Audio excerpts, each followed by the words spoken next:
record on the computer. That's fine. Let me start letting people in.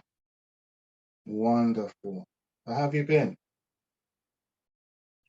I've been all right, thank you. Busy, been a bit poorly recently, but all in all, I'm okay. Sorry to hear that. Okay, Hi, James. get in. Good evening, Hi, James. Eddie. Good evening, Ken. How are you? Yeah, good, thank you. Good. Oh, good. People just logging in. Basola's logging in as well. Hey, Basola, how you doing? Hello, right. Good evening. Good evening, Hi, everybody. Good evening. Good evening. Lovely. Sorry, I will be on mute. Sorry. That's all right. Yeah, thank you. You told me already, that's fine. I would be on mute as well, otherwise I'd be inundating you guys with coughs. So I'm going to mute myself for the most part. We pray that you get well soon, that this cough leaves and goes back wherever it came from. Amen to that. You know? Okay, that's fine. We've got that. Good. Right, we've got a lot to cover today, actually. You guys gave me a lot of questions, which I'm really happy about, because it's given me some good feedback as to where you need support. So that's good. So who have we got? We've got James, Ade, Basola. All right, that's good. That's fine. We've got just a couple of minutes to let people continue to log in. James, let me give you co-host. Don't mind. Co-host. All right, that's wonderful. Thank you. So you guys, I'm clear. I'm not juddering or everything is streaming fine. Yeah. Okay. Yeah. Looking good. So far, so good. Yeah. Brilliant. Yeah. We had some broadband issues again. I had to call them down. 2 engineers had to come this time. So I wanted to make sure everything is fine. Who's iPhone? Let me guess. Is that Virgin? iPhone. Yeah. No. Yeah. Virgin. Yeah. Yeah. iPhone. Who's iPhone? Who are you, iPhone? So we know who. Oh, hello, iPhone. How are you? Who is that? I can't see clearly. Who is that? You're on mute. We can't hear you. You're on mute at the moment. If you press the microphone button, you can unmute yourself and say hi, hello. You might have to press it again.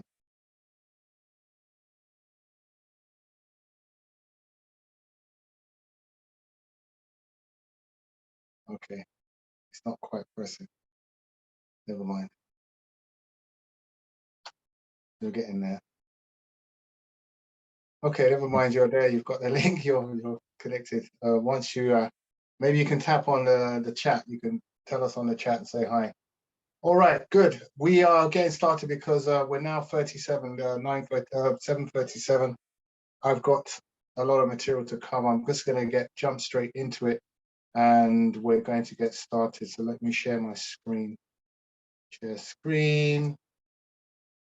And we are looking at Property Millionaire Secrets. Your questions answered. Okay.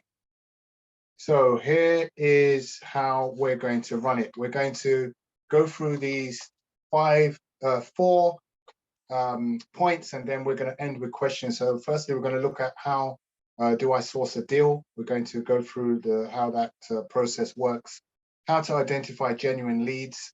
This is something that was asked as well. The gentleman asked, is not actually on yet, but I hope that he logs on time. So if you're hearing me on Facebook, log on now, because I don't want to go through this again. Yeah, so please log on. Effective time management, that was asked by someone else that has a lot of work that they're doing, and they're trying to obviously manage their time at the same time as doing their job as well. So effective time management strategies is what we're going to be looking at as well. And then review of property strategies. We're going to look at 9 different property strategies. You're going to go do a summary of those and how you should be looking at working through those. Okay, good. And then given enough time, we'll go through questions, and the questions will be based on the stuff that we're going through If there's any other questions that's not covered, I think we might have to carry it to the next training, because we've got a lot to do. This is quite a lot to cover in a small space of time. So I'm going to do my very best to cover it in the time that we have. I don't want to overrun. Okay, so how do I source a deal is the question that was asked. So just to remind you, we're looking at how we're doing deal packaging, what we call deal packaging. So this is where you source the property. First of all, you find the property. I will go through how, bear with me just a moment. Let me just get my, yes, this is what I need, yeah. Yeah, so first of all, you source the property. I'll go through the different places that you source property from. It could be Rightmove, it could be Zoopla, it could be your network, it could be somebody that has referred you, you've connected with somebody, you've gone to a networking event and you've met a distressed landlord, for example. There's many different ways that you can source that property. Once you've sourced the property, you do what we call due diligence. The due diligence is done to make sure it is a viable, it's a deal, it's actually a deal. Does it stack up? Does it make financial sense? Is there meat on the bone? Can you make a profit from this? Can money be made on there? Then you will look at that deal. You may want to do that deal yourself, or you might want to structure it and package it and give it to an investor to do. So depending on what happens, you will decide on what you're going to do from there. Then you pass it on to an investor, and then an investor will pay you a finder's fee. For example, I've got a deal that I'm doing tomorrow in Abbey Wood. The investor I'm actually going to meet this investor because I haven't seen him for, I think, probably about 5 years. It's been on my list for a long time, and I've been working with him before. And we're looking at a property in Abbey Wood. So how I done this one is I made an arrangement with the person I wanted to sell their property. I made an arrangement to go and see them. I actually went and saw them because it's in my area. Abbey Wood is literally 8 minutes, 10 minutes from where I am. So I've always advised anyone that's if you're doing deals in your own area, then you could easily go and see it. There's no harm in going to see that deal. If the deal is 200 miles away, there's no point. Find a way to delegate and get someone else to do that, or work with an agent, or work with another sourcer that's actually on ground there, because it's difficult to travel, when you have to travel many miles. Whereas on your doorstep, you can actually physically go there. Like I'm going there tomorrow morning, 8 o'clock to close this deal. It's going to be £4,000. So these things you can do, it's not very difficult. You're literally connecting an investor with a seller. The seller is motivated in some way to sell, and the buyer is motivated to buy because they're getting a discount or they're getting a deal where they can add value to that property. So that's how you need to be thinking about doing that. So once you've done that, you can then repeat that process. You can do that process over and over again. And this usually takes typically between 4 and 6 weeks to close the whole loop. But the deal itself could take maybe just a few hours. Like I said, I'm going tomorrow morning at 8 o'clock. He goes, he sees the property, is exactly what I've told him. I'll go back, I'll give him a reservation form. He will fill that in online and pay me the fee. And that's it, we're done. I will help him through the process of purchasing, but because he's an experienced investor, he may not need any help. If he does, I will help him where I can. And that's it. It's really literally a couple hours work. It's not that difficult, but you have to sort of, get out and do it. You can't just sit down and just, oh yeah, I'm a property sourcer, but you're not sourcing anything. You need to actually do the sourcing. So interrogate your database, interrogate your list, your people, your email, your WhatsApp, your social media, everything. Everyone must know that that's what you do. You source property. I'm a property sourcer or a property investor. I'm looking for challenges or problems to help people. I help people solve problems. So once it's out there, things will come back to you, but you have to tell people that's what you do, and then get on with it. So that's deal packaging. So here's some practical ways to source property. I've listed it in here. We start, first of all, with estate agents. I'm going to start from here, and then we'll go around clockwise. So estate agents, these are professionals who have large databases. They have large databases they have large inventory. I often say the joke about the estate agent going to their bottom drawer. If you can get them to go to their bottom drawer and pull out those deals for you, that's fantastic. But it starts with rapport. You build that rapport with the agent. Once that agent knows you, people like to do business with people they know like, and trust. Know, like, and trust. So they got to get to know you. So whether if it's a distant relationship, you need to be on the phone. So you need to pick up the phone and build that rapport. If they're close by, maybe on the way back from work, you could pop in and say hi, see what's going on. So a deal could literally, as you're sitting there talking to an agent, a deal could walk in the door, and before they put it online, they can give it to you.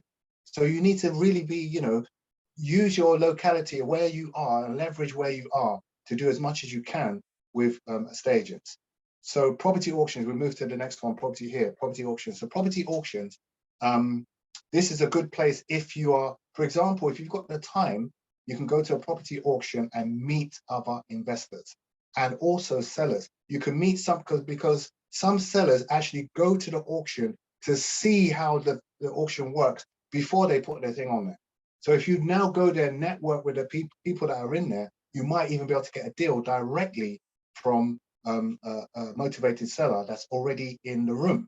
So that's one way of doing it. The other way, again, is if you build a rapport with the property auctioneers. The property auctioneers can give you deals just exactly the same way with the estate agent. If they like you, they trust you, they want to work with you, they can literally give you deals. Pick up the phone, James, Basola, Ade, Mike, I've got a deal for you, because you've built that rapport with them. So the networking is really, really strong. If you have that good network, you can do a lot. A lot of the things I do on the phone because I've already got the network. But if you haven't got that network, you need to be getting out there, and you need to be working with people so they can get to know you a bit. And then when the deals come, they will remember you. You'll be on the top of their mind, and they will bring those deals to you. Okay, let's look at property search engines. So let me look at my list here. Yeah, property search engines. So we're looking at things like Rightmove, Zoopla, and On the Market, and things like Gumtree. These are places where you can go to look for what we call motivated sellers. So you need to look for the telltale signs of a motivated seller. Need an urgent sell, need a quick sell, need a prompt sell. It requires some work, some renovation work needs to be done, in desperate need of work, in need of love and tender love and care. There's all these little keywords that will give you some indication that there's some motivation there. Also, properties that have been on the market for a long time. It's been on the market, I don't know, say it's a hot area and market properties sell for 2 weeks and it's 6 months and it's still sitting there. There's a reason. So you need to get in and find out what that reason is and see if you can fix it. If you can fix that reason, it can turn into a deal. Okay, where was the direct mail campaigns? You can send mails to either properties that's been on the market for a long time, or property that you've walked past and you've seen it and it looks derelict, or it looks like it needs a lot of attention. You can write directly to that home, find out who the owner is, use find online the details of the person's address and send a letter to them. But you got to remember, when you receive letters, you don't always respond to the first one. It might be 2, 3, 4 before they actually respond, or they say, oh, where's that letter? And they start looking for that letter, and then, or looking for that card that you sent, and then they respond to that. So it's about consistency as well. Don't do a mail drop. Oh, I did one mail drop and nothing happened. No. When I used to do a mail drop, I used to send 10,000. I used to do like 10,000 drops in a newspaper. We used to do a newspaper drop every, I think it was weekly actually. We did newspaper drop, 10,000 drops. And out of those 10,000, we might get two. But out of those 2 leads, we got a deal. And that deal could be worth 8,000, 10,000, 15,000. It was worth it. It was worth it. So it's consistency you've got to do. So you need to choose some of these strategies that I'm sharing with you and just do them and stick to it. I think that's the best thing. Just choose a strategy, stick to it. Maybe choose 2 or 3, stick to them and just hammer them until you get the results. If not, you will sit there and you go, oh, I've not got any deals. The idea is to get off-market deals. Those are the deals that you can sell all day long because they're off-market. So, for example, if you go into Rightmove, another way of looking at it is if you go into Rightmove and the deal is there's properties already there, everyone's already seen it. So if you now can approach that seller and find out if they've got anything else that's not on the market, that's another strategy that you can deploy. All right, I've already talked about properties. No, Property sourcing companies is another one. I'm just going to briefly mention this because we've got a lot to cover in a little time. So property sourcing companies are people like yourself, what you collaborate, you JV with other sources that are sourcing. Maybe it's not for their area and it's in your area. So if you live in one place and you've got property sources sourcing in the same place where you live, then maybe you can negotiate with them. Even if you do a 50-50 on that deal, it's better than having no deal at all. So leverage property sources as well. Networking, I've already covered networking, so I won't overemphasize that point. Okay, any questions, please feel free to post them in the chat, put them in the chat. I think that would be the best way to do it because I may not have enough time to answer them individually. So you put them in the chat, then I can, even if you just put a bullet point or something, then I can ask you if you can talk, and when we can talk out, we can go through that question. So please make use of the chat. All right, so that's some practical ways to do property sourcing. So we're looking at the next point. The next point is how to identify genuine leads. Let me see. Oh, good. I was just checking to see if the person that asked this question is actually online, and he is. Well done. Well done. Okay, so how to identify genuine leads. So let's look at those. First of all, define your criteria. What do I mean by that? So before you start searching for your leads, you need to know what your investment criteria is. So if you're looking for yourself, you need to say, right, this is what I'm looking for. This is the price range. This is what I'm expecting on the return. And this will help you narrow down your searching and not waste time on unsuitable leads. So once a lead comes to you, if it fits your criteria, then it's for you. If it doesn't fit your criteria, then you can discard it.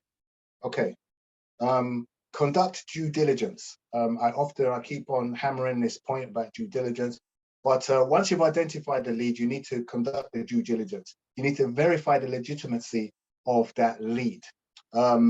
Research the location. It's good to always, when you're doing research, try to get leads from your area.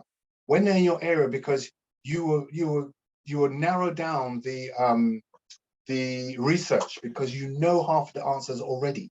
Because it's in your area, you know where the nearest church is, you know where the nearest shops are, you know where the station is, you know where the hospital is, you know if there's a university, you know all of this in your head already. So the first thing is to try and work in your own area. So straight away, if a lead comes in, you know if it's good or not because it's in your area. Oh, it's near the station. It's automatically, you know this information. So that's why I always say, try and work with leads that are in your area. If they're not in your area, you're gonna have to do a bit more work. So yeah, conduct the due diligence. All right, check the source. How reputable is the source? Does it come from an estate agent? Does it come from a property portal? Is it from a professional network? You need to, find out legitimacy and how genuine that source is. Is it a genuine source, or is it someone just putting it out there and it doesn't exist? So check the source. Analyze the numbers is the next thing you need to do. You need to analyze the numbers. Do the numbers work? If you're doing buy to let, for example, how much is the buying price? How much is the rental? What's your ROI, your return on investment? That's basically the annual rent multiplied by, the monthly rent multiplied by 12 divided by the purchase price. That will give you an ROI. The ROI, you need to get as close to 10 or over 10 as possible, which will give you good results. Inside London, you're going to get less than 10%. Outside London, you're looking for maybe 15% or higher. So those are the things about analyze the numbers. Do the numbers work? If you were going to buy that property, would it work for you? The first thing you're going to do is see how much profit you can make. How much profit can I make if I do this deal? Every month, how much rent is it going to give me? If it's a rent to rent, how much am I getting? 500, 700, £1,000 a month. If it's a HMO, by the time I finished, is it going to give me back? Can I do, a buy and refurbish and recycle, get my money back out? Is it a deal that's going to give me good value when it's coming back? So always look at the deal as if you're doing it, because you may do that deal. That deal might be for you. So if the numbers work for you, then the numbers will work for an investor. So that's what I would suggest. And the last thing is try and meet the seller. Like I just said, I'm going to meet a seller tomorrow at 8 o'clock in Abbey Wood. And if you can meet the seller, if the person's local in your area, then it's a lot easier if you can meet that seller and negotiate well, because you can look at them in the eye, you can see their body language. Are they nervous? Are they a bit cagey? Is there something they're hiding? You know, you see their body language. Their body language tells you what's going on. And then you can ask them questions, open questions, and see how they respond, if they're open to share that with you, or if it requires another visit. So you're building rapport. Everyone you're working with, you're building rapport. You're building that rapport, you're building a trust, know, like, and trust factor. Good evening, those of you who have joined us. I think it's Michael, Louisa, and a few others. Welcome and good evening. We're just going through the questions that you guys had posted, and I hope that it's giving you some value. So what I'd like you to do, please, is, if you don't mind, if you can please post your questions inside the chat. Use the chat to post your questions there. And then if you're able, I can talk and we can go and talk through those answers with you. But I need you to do that because, you know, we've got quite a bit to cover, and I'm hoping I can cover everything in the time. If I can, and I've got some spare time, then we can go through those questions on, you know, on the audible, you know, to and fro. Okay, so that's how to identify genuine leads. Yeah, good. I think that covers that. All right, let's go to the next one. So this one is time management. Simple but effective strategies. A lot of people have complained that they're very busy at work, and nowadays with the hybrid way of working, people tend to be more busy than they're not now. You're no longer commuting to work. You're commuting to your front room or commuting to your office that's inside your house. So you know you're doing more work in less time. And you could, some people even doing the job of two people. So it could be very stressful, and you know, you're just finding it difficult to juggle that and juggle sourcing properties at the same time. So we put these time management simple strategies together to help you with that. So the first thing you want to do is you will need to create a schedule. What do I mean by that? Create a daily and weekly schedule that includes dedicated time for sourcing property deals. So you say, this is the time I'm going to source property deals, and nothing is going to stop me. Block out every other thing that's going to affect that time, and say, this is the time, and tell everybody, you know, let people hold you accountable for that time. You are going to be doing your property sourcing at this time, whether it's 7:30 in the morning or 8 o'clock or, you know, 6 p.m. or 7 p.m. in the evening.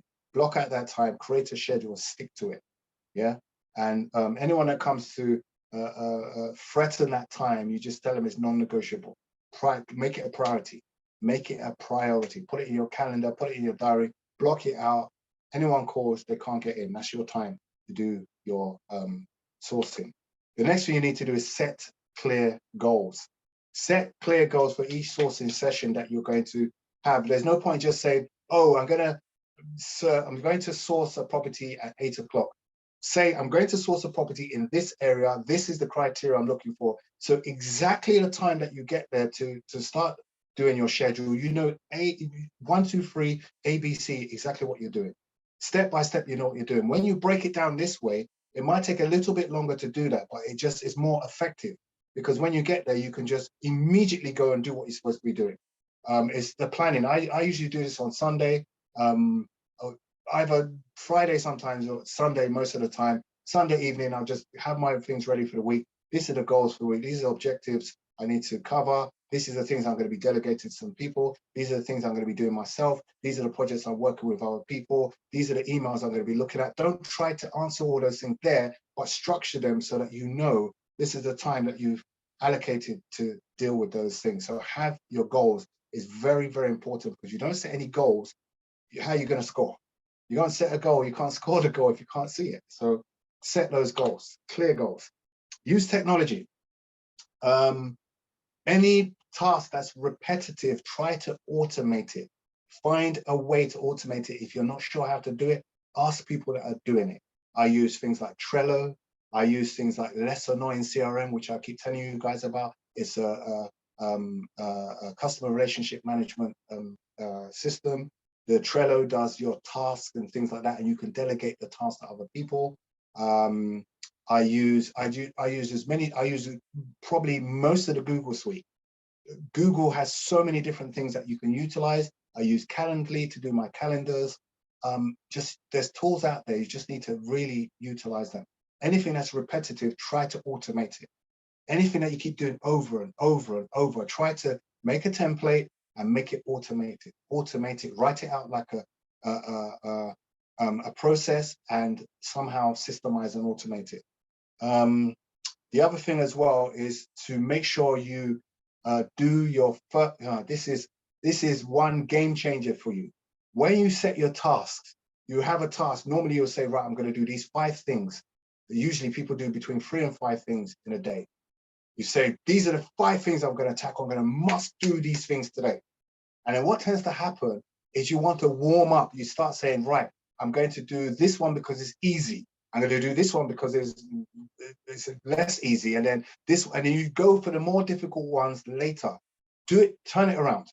Do the most difficult ones first, because that's when you've got the most energy. You've got the most energy. Once you deal with the most challenging tasks, the other tasks are easy. That's the key. That's the key thing. Do the most difficult one first, all the rest will be easy peasy. And you'll have that sense of achievement. That's one thing I've been doing for years, and it really gets, some of them you look at the task, you go, oh my gosh, I really don't want to do this. But you know what? If I get this out of the way, then the rest will be easy peasy. So that's the one thing I would suggest for you guys to do. Okay, I've nailed the point. I've hammered the point about using technology. All right, focus on high priority tasks. So what do I need? Where's my notes? Okay, focus on high priority tasks that offer greatest potential on return on investment. So if you're looking at a deal and the deal looks like it can make you £50, and there's another deal that can make you 5,000 or 50,000, hey, guess what? Go for the 50,000 deal, because it's probably going to use the same energy. You're going to use the same energy to do that deal. So you might as well go for the bigger one. Do that one that you know that, okay, there's some meat here. There's some, there's real potential here. Let me go for that. Tackle it. It might be challenging at the beginning, but the more you do it, the better you get at it. The better you get at it, the easier it gets. So focus on those high priority tasks first. Do the hard task first. Okay, delegate tasks. So there's a saying that says that if you do what you're good at doing and delegate the other stuff. So there's some things that you hate doing. Some people hate admin. Oh my gosh, I don't like admin, da, da, da. Some people like admin. So if you have a husband and wife team, for example, you can work between you to see who's good at the other, who's good at what, and then get that other person to do that. Or if you can't, then consider maybe getting a VA. You can get a virtual assistant. I have virtual assistants that work abroad. You can get those to work at a fraction of the price of what it will cost somebody in the UK to work. And they can do it quite effectively for you and efficiently, especially if you're busy. If you're busy, you can leverage your money to do the work for you. So you can get people to do things. So try and delegate as many things as you possibly can. Find JV partners, joint venture partners that can work with you. Maybe they've got more time than you, and you can leverage your money, or you've got more time and they've got more money. You can just work together and leverage those things. So try and do that, delegate those tasks. And finally, take breaks. Take regular breaks to avoid burnout. If you don't, you can burn yourself out. So schedule those breaks. So it might be right. The funny thing is, my children, how they have their blocks. They have blocks of 20 minutes and 40 minutes. I'm thinking, how much can you do in 20 minutes or 40 minutes? But it's amazing if you set yourself a deadline. You say, right, in 40 minutes I'm going to do this, and you'll be shocked how much you can do in that time. So set yourself a deadline, push yourself, and then have a break. Reward yourself, have a break, have some water, maybe have a cup of tea, come back and do the next one, and your energy is back up, and then you can push through as well. So take regular breaks as well. So that's the management, time management for effective strategies that I use, and that you can also use to help you be more effective with your timing. How are we doing for time? Okay, 8:03, good, we're doing good. All right, so let's look at a quick review of the 9 investment strategies that we have covered in this program. So first of all, deal sourcing. Deal sourcing, we have already spoken about that. Deal sourcing is basically when you take, you find a property for an investor, you do your due diligence, and then you give it to the investor for a fee. So that's deal sourcing. Buy to let. the buy-to-let strategy is the key for this strategy is really the buying price. You want to buy what we call BMV, below market value. So once you buy that property below market value, you've already added value to your purchase because you bought it less than what it's worth. So that means immediately there's some value there. So the idea is if you buy BMV, then later on as it appreciates in price, you can pull that money out. It could be 2 years, it could be 3 years, it could be 5 years. You pull that money out, that equity out, add a bit more money to that and buy another property and keep building the portfolio that way. So that's the buy-to-let strategy. Buy and sell are often known as a flip. So you can buy a property for cash or what's it called? You can buy it with a bridging loan, for example. So you can get a bridging loan, buy a property. I just pull in figures out of the air. Buy a property for 200,000, do the work on it, 50,000, and sell it for 350,000. And then when you sell it for 350,000, you pay back the loan, the bridge loan, and you get a mortgage for that property, and then that pays you back. So there is the buy and flip strategy. There's a lot of people that have got money and they haven't got the time or they haven't got the expertise. So you can work with people that have got money. They understand the buy and flip because they've watched Homes Under the Hammer. They've watched all these TV programs. People go to buy an property at auction. They do the work and, you know, they sell it for whatever they sell it for. So these are some of the things that you can leverage because people understand that. They understand if you want to buy here's a project, you present it as a project. This is a project, we're going to buy this property. We intend to spend this amount of money on it. It will increase it by this much, and then we will sell it, and then the profit will be this much. So the buy and sell strategy, you can work that even if you don't have money yourself, because you can use OPM, other people's money. If the project is viable, people will be happy to get involved. And another key thing about this is you can do what we call crowd fund. So crowd fund is a bit like a GoFundMe. If you imagine GoFundMe, you have a target, the target might be 100K, and then you've got 100 people or 1,000 people that are putting in, you know, £1,000 or £10,000 or whatever. They're contributing to reach that goal. So you do the similar thing with a crowd fund where you get people to put in to buy that property and they're getting a piece of the action. So when you've sold the property on the other side, you will get the lion's share and then you will divide the difference remaining and pay it to your investors as a dividends, for example. So that's something that you can consider when you're doing a buy and sell or a flip strategy. Rent to rent. Rent to rent is the strategy that you rent a property from a landlord or a property owner on the basis to rent it out for a higher price. So you can rent it at 1,000 and then you now get back 2,000 because you might take it as a normal buy-to-let, as a normal residential letting and convert it into a service accommodation, for example, where you're collecting rent every night as if it's like a hotel. So the rent to rent strategy is good because obviously you don't have to put down money as a deposit. You know, as if you're buying it, you only have to put down the deposit for the rent and then pay the rent to the landlord. And the landlord wants a guaranteed rent. That's the reason why they will do that. And you want as much money as you can get back, putting it on a service accommodation. But one caveat I would say if you're doing this strategy is to make sure that if you are doing this, that you do the research. The research will tell you when is the bit less busy times. So the less busy times, you should put that property on an AST, assured short hold tenancy. So you put it on a normal tenancy, and that could be a period of 6 months. So the 6 month season, the summer season, for example, you could be renting out on a high profit margin, and then you break even on the other 6 months when it's quiet, when it's dead, when it's like winter. It could be between late November through to March, for example. So those times it could be quite quiet, and that time you can put it on a short hold tenancy and make sure you don't have a void. So that's the caveat I would say about the rent to rent. Let's look at number 5.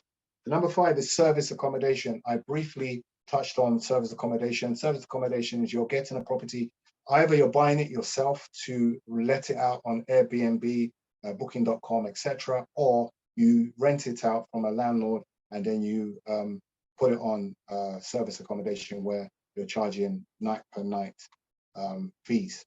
Okay, remember guys, please feel free to put your questions in the question box or have your questions ready so that we can address those after the presentation. Okay, number 6 is HMO. HMO is a house of multiple occupancy. This is where you have a property, say for example, you have a 5-bedroom property and you rent it out on a room by room basis. The caveat in this strategy is to avoid Article 4 directive, Article 4 area. Please don't ask me what that is because we've gone through it so many times, and all you have to do is type Article 4 in Google and the area. So say, for example, you live in, I don't know, Hammersmith. You can say Article 4 Hammersmith, and it will tell you if there's a directive there. If there's a directive there, that means you have restrictions and you need planning permission in order to get the HMO. So you need to either find properties that already have a license or that can definitely get the license, otherwise you'll be stuck. And you don't want to be stuck with a property that they say can get the HMO and it cannot. So you've got to be very careful when you're doing that HMO strategy. But the nice thing about the strategy is quite lucrative, but you've got to really manage it very well. So I would suggest if it's in your area, yes, you can manage it. But if it's out of area, then give it to a managing agent who is good at, managing that sort of thing, because, you can get if you get the mix incorrect. The mix is the type of people that you put in the property. For example, you might put students and try and mix them with professionals. Students and professionals do not work. You can't put them in the same building. It just doesn't work. Students like late parties, having drinks, staying up late, studying, loud music, etc. Professionals are very quiet. They get up in the morning quietly, everything's tidy, they go to work, they come back, they just want a quiet evening. They're watching the TV, maybe watching a bit of football or something, quiet. Complete different atmosphere. You put those two together, you've got chaos. So with HMO, you need to, know what you're doing in terms of the demographics of the people that are actually in there as well. So that's one thing with HMO. The next one is number 7, assisted sales. We talked about this, and we talk about this a lot. Assisted sale is where you help a seller to sell their property by improving or increasing the value of that property. So say, for example, the property's been on the market for a while. It's been on the market for some time, 3 months, 4 months, 6 months, and they're struggling to sell it. So the first thing you need to do, you don't go, oh, I'm going to give you an assisted sale. No. The first thing you do is you ask them, have you had feedback from the people that have viewed the property? They say, yeah, sure, I've had feedback. Because what was that feedback? If they say, oh, we wanted it would have been nice, but the bathroom needed renovating, so we didn't really buy it.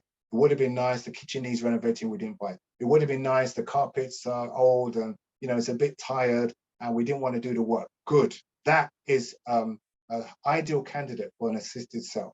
So what you would do as an investor is you would go in and say, okay, this is how much your property, you have to do your due diligence, first of all. So this is how much your property is worth. This is how much your property you want to be your property. This is how much it's worth if it was in good condition. And then you have to look at the middle part and see, is it worth you spending £2,000, £3,000, £4,000 to get it to that state in the end? And then what you would do is you would negotiate with that seller and say, look, you said you want X, I will give you X. But what I want to do is I'm going to renovate the place to bring it up to a standard so I can get a higher value for it and get my money for that. Caveat that I would say is do not attempt to do this while they're living there. I did this before and the person fell in love with the house again and they wanted to move back in. So try to avoid that because, it could get a bit hairy, because remember, they bought that place and they moved into that place. They fell in love with that place at one stage. There's a reason why they moved in. They just move in. People don't just move into a house. There's an emotional attachment to that house. So if you bring that emotion back, then, it's a problem. So usually when we do this, we either help the person move out by helping them find a place to move to, or help them find a rental place to live in, or help them. I've had a situation where I paid 2 mortgages. I paid the mortgage, not 2 mortgages, sorry. The client had 2 mortgages and I paid for one of the mortgages while we're renovating the place because the value was there. The uplift was there. We could easily make the money. And we turned that around, I think, in 2 months. So you can turn it around quite quickly and you can work out, especially if you're on interest only, for example. So it might be that they're paying, a small amount of money on the interest. You say, okay, I'll take away that pain. don't worry, move to your new place. I know that, you had to buy that new place, move there. We'll take care of the mortgage, so you don't have to worry about that. Once we finish, we'll have a new buyer for you. The place is gone. You've got the money you've wanted. We've made our money. Everybody's happy. So you just got to be, very structured on how you do that. But the key, as I said, is to find out what the problems were to see if you can fix them. If it's something that you can't fix, oh, the foundation is damaged or something big, then it's not something you should dive into. That's why it's important to not just assume that they want an assisted sale, but to ask the right questions to get the right answers to then know what to do next. Okay, number 8, lease options. Lease options are, summarizes. Lease options are a way of purchasing a property later.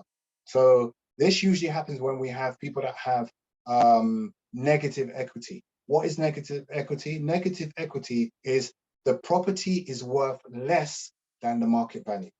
So it could be a new build that they bought.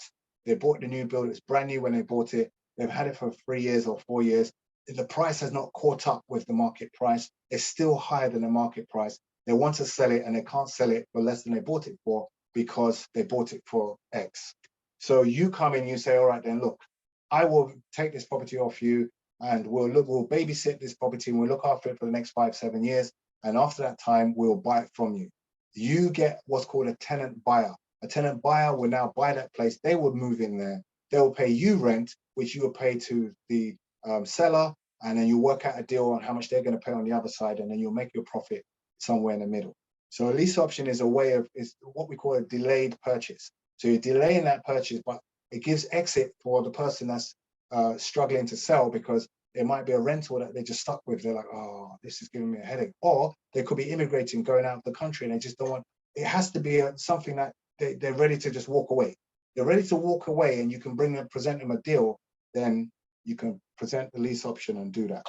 And then number 9 is commercial to residential conversion. This is typically if you have a shop or a ground floor commercial unit with upper floors that could be possibly offices. So it could be that the ground floor, a good example is a bank.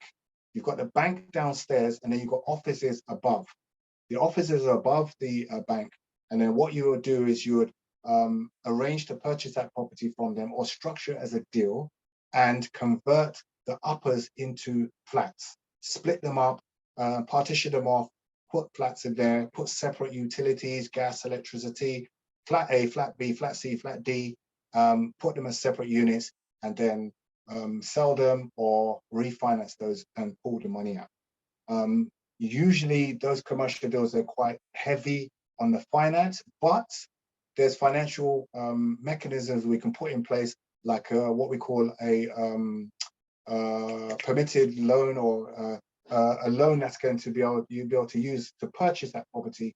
You purchase that property on a loan, and then you will pay back that loan after you refinance and pull the money out. So you do your, you do what's called stage payments. It goes through stages. They would say, for example, you need to put down 30%. So you're going to need to find 30% of the money to put down, because they want you to have some skin in the game. So the development loan they'll give you, but they say you have to put down a 30% deposit. So that deposit might come from OPM, other people's money. This is where it comes in. So what your job will be now to facilitate the whole thing as it's going on. You may not have to put money down, but you can facilitate it, and your money is in the profit when when the properties are either sold or they're flipped or they're packaged, or however you structure the deal. And remember, it's all moving parts. It's moving parts. So you could be negotiating with the ground floor people that own the ground floor. You could be negotiating with the development loan people. You could be negotiating with your investor. You could be negotiating with the bank, the people that own the building. There's a few negotiations that's got to go on, but it's highly rewarding. It's something that the rewards are really high. It does take time, but it's worth doing it. So these are where the bigger deals are. And that's number 9, the commercial to residential conversion. Okay, I think we are done. Wow, 18 minutes. So we got 12 minutes left. I'm going to open it for questions. I'm hoping that I've seen something in the chat. Let me just stop the share so I can open Okie dokie, open that for you guys. Let's have a look at the chat, see if there's any questions in there. All right, what have you said there? Can you get money out of a house that is paid off already? James, can you elaborate a bit more on what you mean? So, you mentioned about, well, just generally in terms of any strategy where you can kind of take money out of the house in terms of equity in order to invest in the next one. So if you've got a property that's already paid off in terms of the mortgage, yes, are you still able to, is there a way to pull money out of the value of that house? yes, well, you'll have to, you can do like a loan, a secured loan. You can do a secured loan on your property. What else could you do? You could do, depending on the status of the person.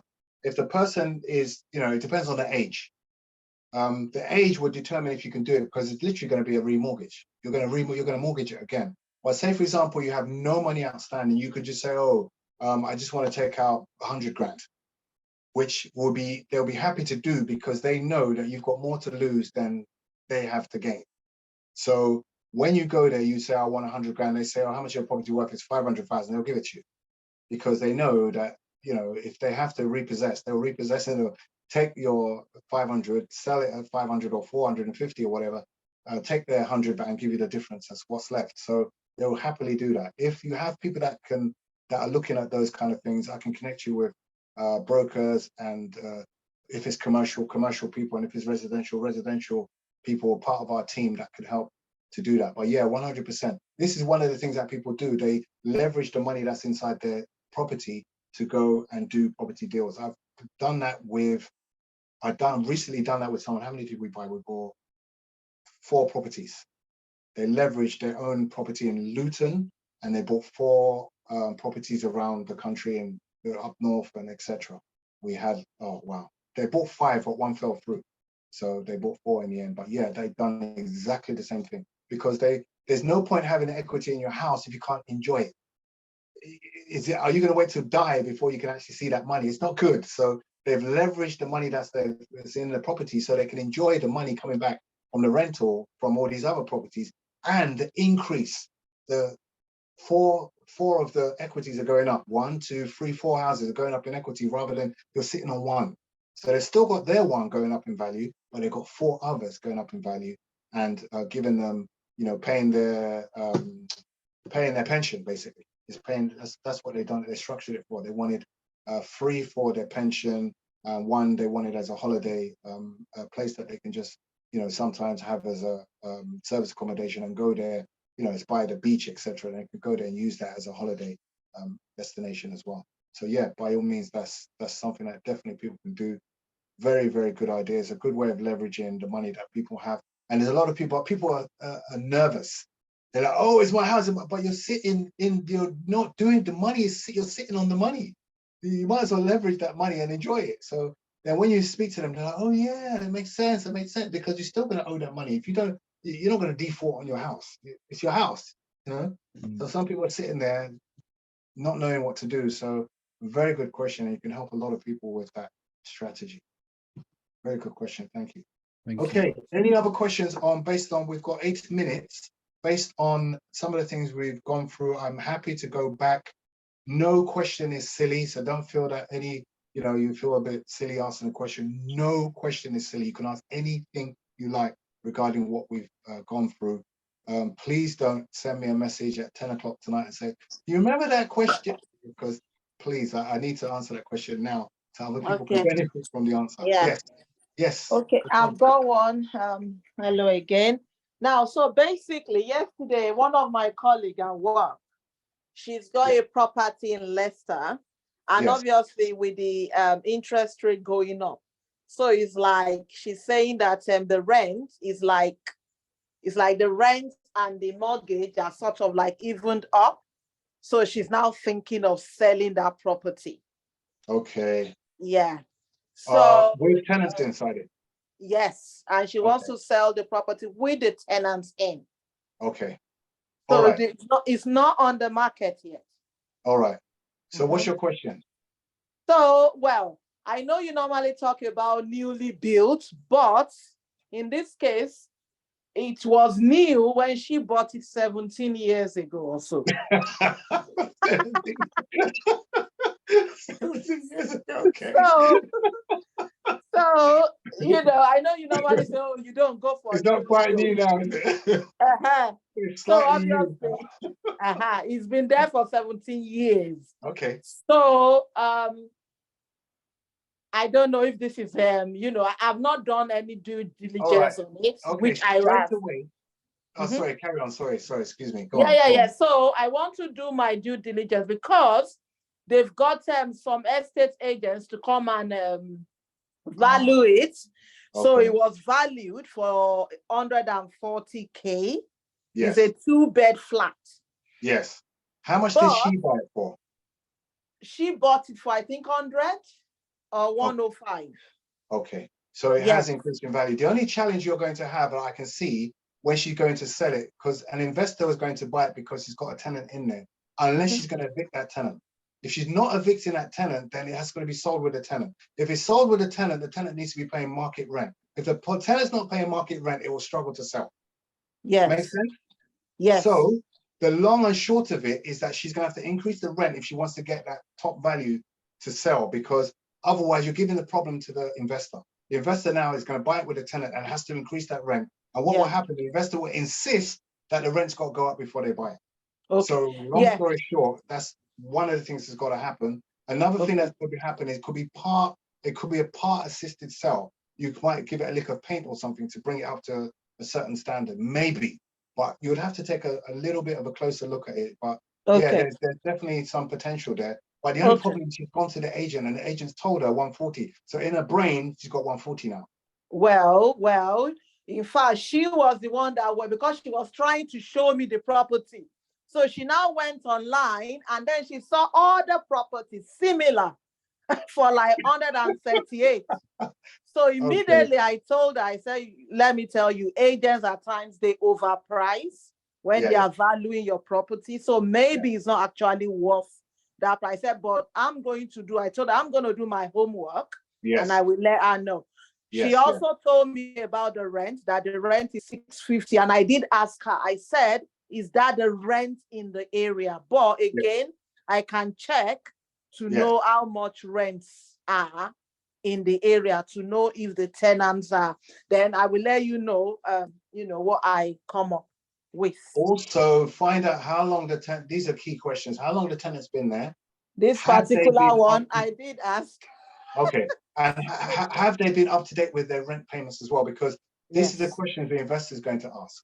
Yes. And if it's likely that the investor will be happy if the tenant is regular with the payment, because they can gently raise the price. So if it's only £50 out, it's better to get a tenant that's consistent than a tenant that's not so consistent with the rent that's paying a bit. Because £50 is easy to raise it by, it's easy. But if it's like way out, like it's £300, it's going to be difficult, because that tenant will struggle if you increase it by £300. Okay. Yeah, I will do my, the tenant has been there for 6 years and they are up to date with the rent and all sorts. But I need to check to know if that rent is the rent, the market rent, or, whatever. Because now what you've got to think about is, what are you going to offer your investor? Is it going to be BMV? Is it going to be tenant ready? Is it going to be already decorated? Is it going to be you're going to add value? You need to work out what you're going to, so that you can package it and give it to the investor based on, on that basis. We've got a good tenant in there. The place is in good, they keep it in good order. It's off market. It ticks all the boxes. Once it ticks all the boxes, it's good to go. That's £2,000 sourcing fee. That's £2,000. Okay. Yeah. Okay. I'll keep you posted. Okay, no problem. Yeah. Thank you. Very good. Very good. Well done. Well done. See, that's a network. See, Basola's network. That's a network. That's a network. So you need to be networking. Join BNI. Is it BNI? There's BNI groups or whatever. Just find groups or join landlord groups or whatever.